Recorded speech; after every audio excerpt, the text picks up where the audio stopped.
அட போங்க சார், நாடாவது மன்னராவது ஒவ்வொரு தனி மனிதனும் சமுதாயத்துல ஒழுக்கமா இருந்தாலே போதும் சார்.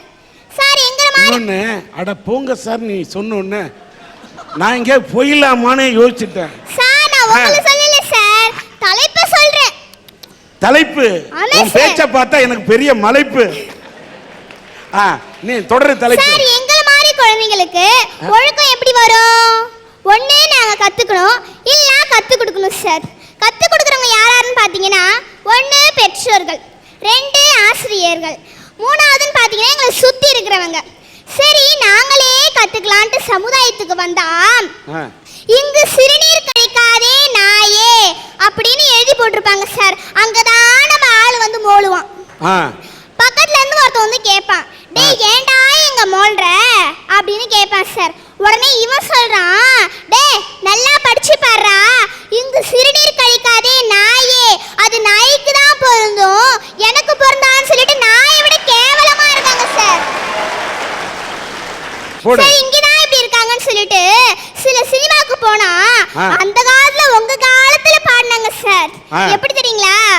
செந்தமிழ் தேன் மொழியால் நிலாவென சிரிக்கும் மலர் கொடியால், நிலாவென சிரிக்கும் மலர் கொடியால், பைங்கனி இதழில் பழரசம் தருவார் பருகிட தலை குனிவார். செந்தமிழ் தேன் மொழியால் நிலாவென சிரிக்கும் மலர் கொடியால், நிலாவென சிரிக்கும் மலர் கொடியால். அழகா பாடுனாங்க சார். ஆனா எங்க காலத்துல பாடுறாங்க, ஆ முதல் அக்கு தானடா, ஹா ஹா அக்கா முன கிக்கு தானடா, ஹா ஹா ஏ முதல் சட்டு தானடா, இவ எவ சில்வர் தட்டு தானடா, கொட்டாங்குச்சிக்குள்ள வயண்டி ரெண்டு பேரும் கூட்டாஞ்சோறு ஆக்கி தின்னலாம், 8ஆம் நம்பர் போல தேகத்தை நான் இப்போ 1ஆம் நம்பர் ஆக்க போறேன்டா டா டா, எப்பாஞ்சி பாவ பாவ பா, எப்பாஞ்சி பாவ பாவ பா. இப்படி பாடுறாங்க சார். எனக்கு ஒரு டவுட் சார், எப்பாஞ்சி பாவ பாவ பானா என்ன சார்? என்ன மீனிங் என்ன கேக்குறேன், நான் எங்க போய் மீனிங் சொல்றது? எங்க தமிழையாகிட்ட இப்படிதான் சார் போய் கேட்டேன் நானு. இந்த பொண்ணுக்கு விவரம் தெரியல. சின்ன ராசாவே சித்தருந்து உன்னை கடிச்சுதா, இந்த பாட்டோட மகிமை பாரதியார் பாட்டுல வருமா அப்படின்னு நம்ம இளைஞர்கள் நினைக்கிறாங்கல்ல. ஆமா சார். ஓகே. எங்க தமிழையாட்ட போய் கேட்டேன் சார். சரி எங்க தமிழையாக்காவது அந்த எப்பாஞ்சி பாவ பாவ பாக்க அர்த்தம் தெரியும்னு போய் கேட்டேன். ஐயா எப்பாஞ்சி பாவ பாவ பானா என்னங்க ஐயா அப்படின்னு போய் கேட்டேன். உடனே எங்க தமிழையா என்ன கோல் எடுத்துட்டு அடிக்க வராருங்க ஐயா. ஏன்னு கேட்டா, என்ன என்ன கெட்ட வார்த்தை திட்டுறியான்னு கேட்டுவிட்டாருங்க சார் என்ன பார்த்து. விவேகானந்தர் ஒன்று சொல்லியிருக்காரு, wealth is last, nothing is last, health is last, something is last, but character is last, everything is last. அதாவது ஒரு மனிதன்ட்ட இருக்க பொருள் வள செல்வ வளம் குறைஞ்சா கூட மறுபடியும் அதை நம்ம சேர்த்துக்கலாம். ஒரு மனிதன்ட்ட இருக்க பொருள் வள செல்வ வளம் குறைஞ்சா கூட மறுபடியும் அதை நம்ம சேர்த்துக்கலாம். அதே மாதிரி உடல் ஆரோக்கியம் குறைஞ்சா கூட உடல் இழப்புகள் சிலதான் நேரிடும். ஆனா ஒவ்வொரு மனிதனும் சமுதாயத்துல அவருடைய ஒழுக்கத்தை இழந்துட்டான்னு வச்சுக்கோங்களேன், அவன் உயிர் வாழ்ந்தே பிரயோஜனம் இல்லை சார், அவர் செத்த பணத்துக்கு சமம். அதனால்தான் சொல்றேங்க ஐயா, நானு ஒவ்வொரு தனி மனிதனும் சமுதாயத்துல ஒழுக்கமா இருந்தான்னு வச்சுக்கோங்களேன், நம்ம யாரையும் நாடு கடத்த தேவையில்லை. தாங்க ஐயா நான் பேச வந்திருக்கேன். சபாஸ். God bless. வணக்கம். வணக்கம் சார். தேனி என்ன பண்ணுது? தேனி வந்து அங்க எங்க அலைஞ்சி மலர்கள்ல போய் தேனை சேகரிக்குது. அது எவ்வளவு கஷ்டப்பட்டு ஒரு பூக்கும் தாவி தாவி தேனத்துல இருந்து சேகரிக்குது. சார் எறும்பு என்ன பண்ணுது? எறும்பு வந்து சுறுசுறுப்பா அங்க எங்க ஓடி போய் இறைய தேடிட்டு வருது. சார் ஒரு நிமிஷம்.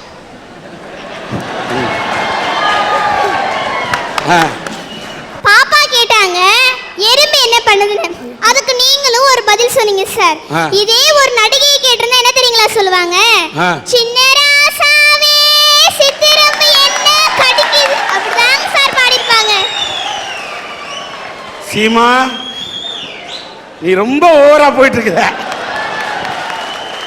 சார் காக்கா குருவி என்ன சார் பண்ணுது? காக்கா குருவில அங்க இங்க பறந்து தனக்கு இறை தேடிட்டு வருது. அது எவ்வளவு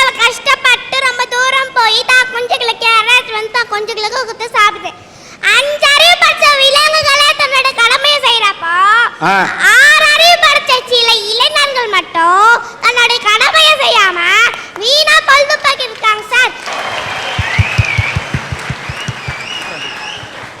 சபாஷ். தேனி என்ன பண்ணுது, எறும்பு என்ன பண்ணுது, காகம் என்ன பண்ணுது, எல்லாம் சுறுசுறுப்பா இயங்கி இறைச்சேக்குது. ஆனா வாழ வேண்டிய வயதுல இளைஞர்கள் எல்லாம் பொழுதுபோக்கே வாழ்க்கை என்று வாழ்க்கையை வீணாக அடித்துக் கொண்டு சுற்றித் திரிகிறார்களே, அந்த இளைஞர்களை பற்றி பேச வந்திருக்கிறேன் என்று ஒரு அரும்பு முள்ளையாக இருக்கக்கூடிய ஒரு சிறு இந்த குழந்தை பேசும்போது நான் ஏன் இந்த இந்தியா நிமிர்ந்து நிற்காது? சபாஷ், உனக்கு என்னோட பாராட்டு. பாரதியார் என்ன சொன்னார் சார்? பாரதியார் என்ன சொன்னார்? பாரதியார் நீ சொன்னாதான் தெரியும். ஓடி விளையாடு பாப்பான்னு சொன்னார். சரி, எதுக்காக சார் சொன்னாரு? ஒரு உடல் ஓடி விளையாண்டா உடம்புல நல்ல ஆரோக்கியமா இருக்குன்னு சொன்னாரு. படிச்சிட்டு இருந்தா மட்டும் பதாது, நல்லா சுறுசுறுப்பா ஓடி விளையாடுறதுக்காக தான் சார். சார் ஒரு நிமிஷம். அவங்க அம்மா வீட்ல டெய்லி படிக்க சொல்லுவாங்க போல இருக்கு, விளையாடவே விட மாட்டேன்றாங்க போல இருக்கு சார். அந்த பிரச்சனையை கொண்டு வந்து பாப்பா இங்க சொல்றாங்க சார். சரிம்மா சார், அதுக்கு ஒண்ணு நான் சொல்லல சார். குழந்தைங்க படிச்சிட்டு இருந்தா மட்டும் போதா சார், சுறுசுறுப்பா ஓடி விளையாட்டு இருந்தா சார். அதுக்காக தான் சார் சொன்னேன். சரி, ஓடி விளையாடணும், ஓடி நல்லா விளையாடலாமா? பாரதியார் சொன்னார். அவர் குழந்தைகளுக்கு மட்டுமா சார் சொன்னாரு? இளைஞர்களுக்கு தான் சார் சொன்னாரு. இளைஞர்களுக்கும் சொன்னாரு. சரி, எப்படின்னா குழந்தைங்களா இருக்கிறப்போ சுறுசுறுப்பா விளையாடணும். சரி, இளைஞர்களா இருப்போ சுறுசுறுப்பா உழைக்கணும். அதுக்காக தான் சார் சொன்னாரு. சரிம்மா. சார் அவை பாட்டு என்ன சொன்னாங்க? என்ன சொன்னாங்க சொல்லு. திரைக்கடலோடையும் திரவியம் தேடுன்னு சொன்னாங்க. அவங்களாம் அந்த காலத்து மனுஷங்க. இந்த காலத்து மனுஷன் ஜனாதிபதி என்ன சொன்னார்னா, கனவு காணுங்கள் இளைஞர்களே என்னார். ஜனாதிபதியே கனவு காண சொல்லிட்டாரு. அதுக்குன்னு சில இளைஞர்கள் படுத்துக்கிட்டு வீட்டில் பொழுதுபோக்கிட்டு வீணா நாளைக்கு என்ன சினிமா போகலாம், நாளைக்கு அப்பா கிட்ட இருக்கிற பணத்தை எப்படி போய் சொல்லி வாங்கலாம், நாளைக்கு என்ன பார்க்கு போகலாம், நாளைக்கு எந்த பீச்சு போகலான்னு கலர் கனவு காண்றாங்க சார். நம்ம எப்படி முன்னேறலாம், நாட்டை எப்படி முன்னேற்றலாம் திட்டம் போட சொன்னாரு சார். திட்டம் போட சொன்னாரு. சபாஷ். அந்த காலத்து மனுஷங்க சொன்னதையும் கேட்காம இந்த காலத்து மனுஷங்க சொன்னதையும் கேட்காம சில இளைஞர்கள் வீணாதான் சார் பொழுதுபோக்கிட்டு இருக்காங்க. அவங்களெல்லாம் என்ன சார் பண்றது? என்ன பண்ணணும் சொல்லு. நாடு கட்டணும் சார். ஏன்னா இப்ப நீ தான் நாட்டோட அரசி சார். இந்தியாவோட மக்கள் தொகை எவ்வளவு சார்? இந்தியாவோட மக்கள் தொகை, இந்தியாவோட மக்கள் தொகை ஒரு 100 கோடிக்கு மேல இருக்கும். இல்ல சார், 110 கோடி. சரி, சபாஷ். 110 கோடி மக்கள்ல இருந்து 15 பேரை இளைஞர்களை தேர்ந்தெடுத்து வெஸ்ட் இண்டீஸ் மேட்சுக்கு அனுப்புனா முதல் சுற்றுலயே தோத்து போய் வெளியே வந்துட்டாங்க. அங்க ஏன் தோத்தாங்கன்னு தெரியுமா? நம்ம செலவு பண்ணி அனுப்பிச்ச பணம் எல்லாம் அவங்களுக்கு டூர் போயிட்டு வர மாதிரியும் வீணா பொழுது போயிட்டு வந்துட்டாங்க சார். டூர் போயிட்டு வந்துட்ட மாதிரி வந்துட்டாங்கன்ற. Yes sir. அதனால நாட்டுக்கு நஷ்டத்தை ஏற்படுத்துற இளைஞர்கள்லாம் நாடு கட்டணும் சார். கிரிக்கெட்ல தோத்தது அவங்கள நாடு கடத்தணும்ன்றியா சார்? என்னிடம் 100 நல்ல இளைஞர்களை தாங்க, நான் இந்தியாவை முன்னேற்றி காமிக்கன்னு சொன்ன சுவாமி விவேகானந்தர் வாழ்ந்த நாடு சார் இந்தியா. அப்போ சோம்பேறியா இருக்கிற இளைஞர்களை பார்க்கறப்ப மனசு கஷ்டப்படுது சார், நோவுது சார். அதனால சோம்பேறியா இருக்கிற இளைஞர்களை தான் சார் முதல்ல நாடு கடத்தணும். சபாஷ். தாயே உன் பெயர் சொல்லும் போது இதயத்தில் மின்னலை பாயுதே, இனி வரும் காலம் இளைஞர்களின் காலம், உன் கடல் மெல்லிசை பாயுதே. சார், இது எங்க சார் கேள்விப்பட்டிருக்கீங்க? இது எங்க சார் பார்த்திருக்கீங்க? சொல்லு, நீ தானே சொல்லணும். இது நம்ம அரட்டரங்கத்தோட தாரக மந்திரம் சார். ஒரு கட்டடம் கட்டணும், அதுக்கு தேவை அஸ்திவாரம். சரி. அந்த அஸ்திவாரம் ஸ்ட்ராங்கா இல்லைன்னா கட்டடம் ஸ்ட்ராங்கா நிக்காது, கலகலத்து போயிடும். அதே மாதிரிதான் நம்ம நாட்டுக்கு தேவை நல்ல இளைஞர்கள். நல்ல இளைஞர்கள் நாடு எப்படி சார் முன்னேறும்? முன்னேறாது. ஒரு மரத்துல என்னென்ன சார் இருக்கும்? ஒரு மரத்துல வந்து கிளை இருக்கும், இலை இருக்கும், பூ இருக்கும், பிஞ்சு இருக்கும், காய் இருக்கும், கனி இருக்கும். அதுல எது சார் அதிகமா இருக்கும்? அதுல இலை தான் அதிகமா இருக்கும். எது சார் கம்மியா இருக்கும்? கனிகள், அதாவது காய்களும் கனிகளும் அது கம்மியா இருக்கும். அதே மாதிரி சார் இன்றைக்கு சமுதாயத்துல நிறைய நல்லது இருக்கு சார்.